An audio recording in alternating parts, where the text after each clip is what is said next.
Namaste friends. Today I am going to speak on Indian fisheries status and challenges. In fact, India is blessed with vast aquatic resources, 8,200 kilometers of coastline, 2.02 million square kilometers of exclusive economic zone, 0.52 million square kilometers of continental shelf, vast and 2 million hectares of brackish water. And in last 65 years, India could increase its fish production by 15 times.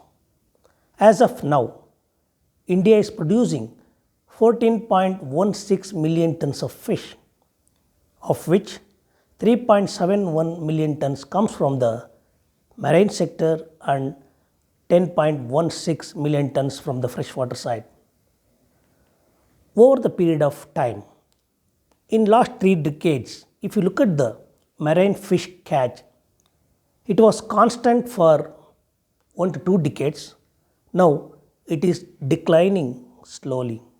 Though the marine potential production is 4.2 to 4.4 million tons, but in last 4 to 5 years, the marine catch is declining from 3.92 million tons to 3.71 because the issues are known to all the institutes and the fishermen.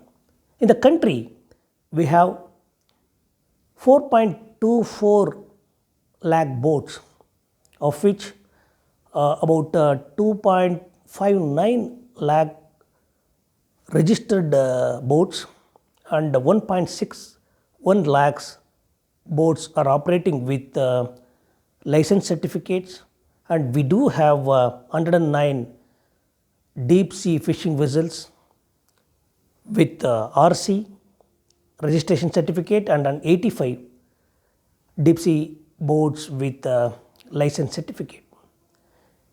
If you take the entire number of boats in the country, it's about 4.24 to 4.26 lakhs, and divided by the total catch, that is 3.71 million tons, it is about 87 to 88 tons of fish per boat.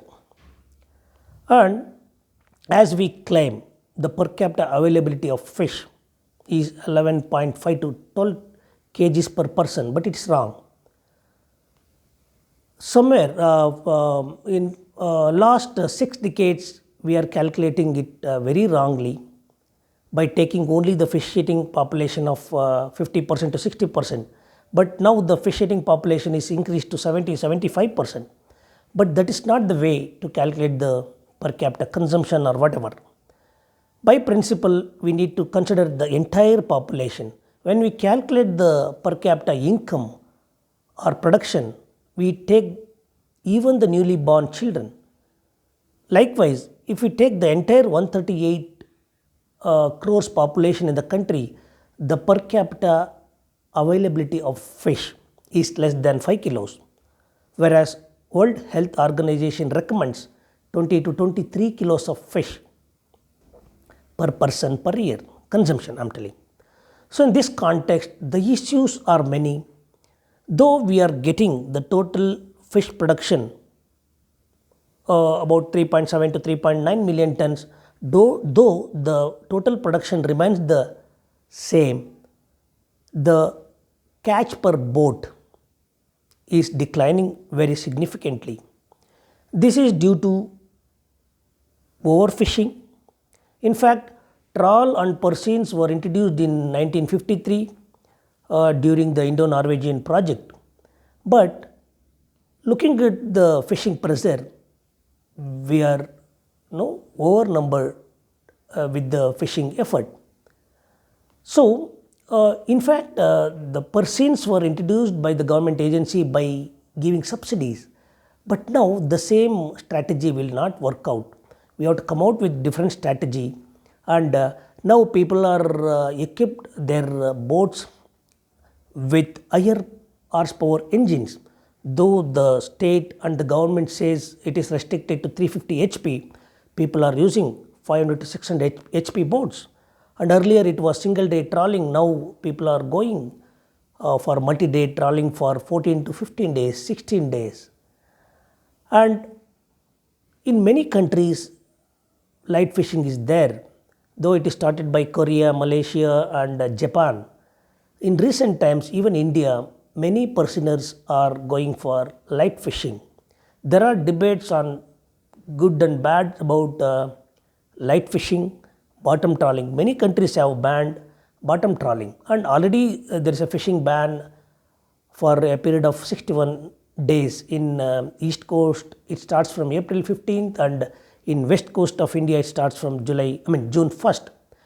In spite of that, we are unable to sustain our marine resources. In this context, all the stakeholders like research institutes, fishing boat owners, policymakers, NGOs, all of us have to sit together and come out with some new and innovative and sustainable strategies to conserve our marine resources. Otherwise, in another 20 years, India will face a severe threat in terms of natural marine resources, and definitely there will be decline, significant decline in the marine catch.